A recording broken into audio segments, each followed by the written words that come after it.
Hello and welcome back to another Pricey HD video. Today we have another career mode episode, and you might be wondering where the hell this has been, guys. Now, I've been ill recently and the only videos I've been able to get up are Ultimate Team and Team of the Season pack openings. So to have this come to you today, it's a bit of a treat, and I hope you really do enjoy it. Now, I am looking to get back into normal routine with this, but you can still probably hear in my voice it's still quite bummed up and still quite difficult to commentate, because every second I speak, my throat actually gets like blocked with snot, and I can't actually breathe, so that's a bit awkward, but as you can see, we do take the lead here against Malaga as the ball is played in, and it's a brilliant header in by Giovanni dos Santos. What a brilliant header by him. And it could possibly be one of his final games for us here at Villarreal as well, so we've got to be looking to make the most of it, because he actually, an offer was received by Barcelona for quite a lot of money, and we decided to counter offer, and they are in talks with us still. But hopefully he doesn't leave, because he's on good form. But it is actually Matteo Musacchio who brings down the Malaga player before it is actually their right back to step up to the spot. And he actually shoots down the middle and manages to get the goal. Against the runner play, they get an equaliser. So we've been dominant all game, but they get one hoist up to there until that happens, and Giovanni dos Santos absolutely whacks it into the net. He just swings his foot to there, and it delivers a lethal strike, which was unstoppable by the keeper. And then eventually again, Rieta races away, playing it through to Dos Santos. Dos Santos trying to beat his man for pace, struggles to beat his man actually, cuts inside though, and completes his hat-trick on what could be his final game. Brilliant work from the Mexican, and he really has been really fabulous here at Villarreal in the current half-term that we've had him. So he's been a really good player, 15 goals in all competitions, but you've got to remember, he hasn't scored too many before this game. He went on a bit of a drought, and he'd only got to 12 goals, of course, before this game, and he was struggling at one point. He'd only scored like 1 in 9. But as you can see, Fabian Schär does accept the pre-contract offer, and after a bit of decisive decision-making, I decided to go ahead and accept him. I also tweeted out, and you guys responded with yes. And we scroll down, and unbelievably, we see this. £50 million. Now, people are like, but it's Dos Santos, you can't sell him. Now, let me go through this. When I didn't sell Says on Everton, I was like, God, why didn't I? I got offered 113 million and I didn't sell him. That's because I don't really like selling players here as a club. I don't like to sell the players that I buy, or that are already in the squad. Now, with Everton, I never sold a first team player. Yeah, McCarthy, but but ultimately, I never sold a first team player. That was a brilliant first team goal scorer or anything like that. I've never have on all of Pricey HD, in fact. But I've been thinking, like, if we get an offer for 50 million where they're not worth that much, Dos Santos is worth a lot of money, but 50 million, you can get a better striker in for that amount of money. You've got to accept it, and I did in the end. And I don't want to become a selling club, no, because Uche's gone as well now, so we're in trouble. We need a striker.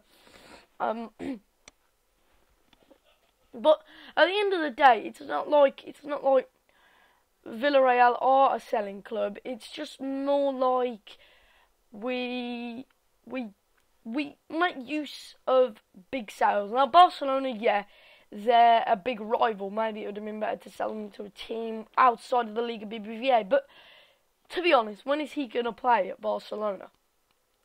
Exactly. He just isn't. That's the point. He won't play at Barcelona. Remember the tally? 15 goals. 15 goals. Just remember that tally. If that goes up, fair dues. If it doesn't, exactly. So here we go. We go in and transfer offers are put in for the likes of Diego Costa. World-class strikers.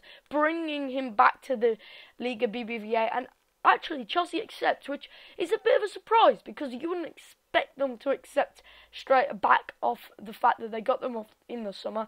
But he declined his contract. Now, another player we're looking to bring in as well is Santi Cazorla. Cazorla is a brilliant central attacking midfielder, and He played for Villarreal before. Would love to bring him back to the club. Quite a sentimental thing, but that would be pretty awesome, to be honest, as well. So that would be pretty cool. So as you can hear, this is the part of the commentary where I go shit, basically. We've got a game against Levante nonetheless, Ivy Lane, and again, I'm sorry, this is an awful commentary, because one, I haven't done one in ages, and two, man, my throat is really bummed up, and I cannot breathe sometimes, so, but as you can see, it is actually us who have the best of starts. Vieto races through. Life without Dos Santos here at Villarreal will be difficult because he's a very influential player. And I will miss him because he was so good in the time here at Villarreal. And people will question his selling, but he was so good. And I thought I had the perfect striker partnership. I thought I had the perfect striker workout. And he is one of them OP players as well. He actually is not reflective of his rating. He feels better. But, I mean, in real life he's awful, so, yeah. And I think when you've got a player like that, you feel like you're sorted at the start of a career mode. But when you get an offer like that, you think otherwise, don't you? And Campbell, well, he gets taken out here, and he gets destroyed by the Levante player, who actually resultingly gets a red card. He was just playing tricks with him, Campbell, messing around with him here and there, turning back, turning forward, waiting for the opportunity to strike, in which he does, and he eventually gets the reward. Of course, he was forcing the defender onto him, and making sure that the ball was nowhere near him. He was back against the ball, back against the defender, of course, and the defender couldn't get through him, so he had to go through the player in the end, and that meant that we get the penalty, which Vieto will take, and Vieto will blast wide. I accidentally forgot to stop on the analogue. I decided to stutter, and I was just there in shock, waiting for it to happen, and I'd held my finger on the analogue. And yeah, penalty woes continue here at Villarreal. So, absolutely disgraceful, actually, from Vieto. We need to sort this out. But that was a brilliant bit of skill. On the turn, that pass from, is it Balassi? I think it is. Or is it Campbell? It might be Campbell. Brilliant work. And it was just fabulous. Really nice. Campbell in the end it is. He picks up Vieto and manages to celebrate with him. And we finally get the goal which we needed to make up for that penalty miss. And Papa Bouba Diop is there, of course, in shame. So Levante, of course, are the team that we beat earlier on this season in one of our first early games. First game, I think, in fact. And Vieto does ensure that we will be guiding ourselves to a 2-0 victory as he gets the goal there. But they do not let up, because here at Villarreal, we don't know how to keep a clean sheet, and I think we've kept about 2 all season, and it's just a rule we must concede. So we just concede too many goals. The defence is poor.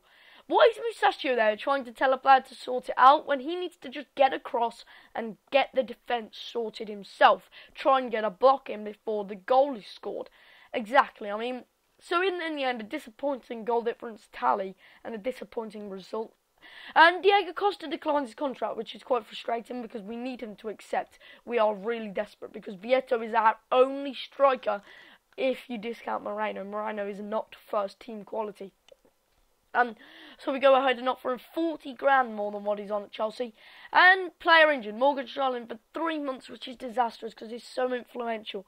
In fact, Santi Cazorla accepts him. We could get him for bargain value, but we decided not to in the end. We decided to go in for Diego Costa, and because he's our most needed player. And maybe this was a bit of a mistake, but we're going 240,000, just going bang, trying to get him because we desperately need him, because he was declining every contract. And you will see that he does go ahead and accept that. And in the end, you actually make profit because we bought him for 36.5 million whilst we sold Dos Santos for 50. Yes, we pay more on the wage, but I'm not sure how that works out, to be honest. And Santi Cazorla we can no longer afford, of course. It would have been nice to bring him in, but maybe it's something to do next season. And maybe I'm looking to change the formation to a one-striker formation again now, because we've only got 3 strikers in the midst. But Morgan Schneiderlin out of the squad, that could be pretty difficult because we don't have that tackler. Morgan Schneiderlin is up there with one of the top yellow cards tallies in the league, and that's brilliant. I love that because it helps you out. He breaks up the play at certain points in the game, which you love him to. And we end up the day with a cup game against Celta Vigo. We're actually really far in the cup just through simulation. We actually have the lead, I believe, going into this game, taking it into this game. So we are pretty positive that we will be okay. So it's currently 0-0, and 1-0 now. The Santos, of course, the other brother of the Santos, he scored and makes it 1-0. And I will leave you with the Celta Vigo game. Anyway, I did thanks for watching. If you did enjoy, make sure you smash that like button. I will see you next time with another Villarreal career mode if I can get one edited and sorted, because I don't feel 100% still. And I will see you next time.